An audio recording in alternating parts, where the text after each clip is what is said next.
வணக்கம். நான் சேலம் மாவட்டம் சேலம் ஊராட்சி ஒன்றியம் ஆண்டிப்பட்டி ஊராட்சியிலிருந்து துணைத் தலைவர் மணிகண்டன். அதாவது தமிழக அரசாங்கம் மாநகராட்சிக்கு அருகாக உள்ள ஊராட்சிகளை மாநகராட்சியாக இணைக்கப்படும் என தகவல் சொல்லியுள்ளார்கள்.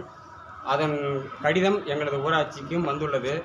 எங்களது ஆண்டிப்பட்டி ஊராட்சியில் 100 நாள் வேலை திட்டத்தின் கீழ் கிட்டத்தட்ட ஒரு 1600 பயனாளிகள் அதன் பயன்பெற்று வருகிறார்கள். வறுமை கோட்டுக்கு கீழ் 400 பயனாளிகள் இருக்கிறார்கள்.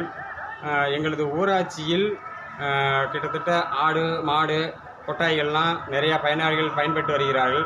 மாநகராட்சி ஆக்கப்பட்டால் இந்த சலுகைகள் ஊராட்சியில் கிடைக்கும் அனைத்து சலுகைகளும் கட்டாகிவிடும் காரணத்தினால் எங்களால் முடிந்த ஒரு சிறிய முயற்சி பொதுமக்களிடம் கிட்டத்தட்ட கையொப்பம் வாங்கியுள்ளோம். மாதாந்திர கூட்டத்திலும் கிராம சபை கூட்டத்திலும் 3 தீர்மானம் வைத்துள்ளோம். இதெல்லாம் இதில் இருக்குதுங்க.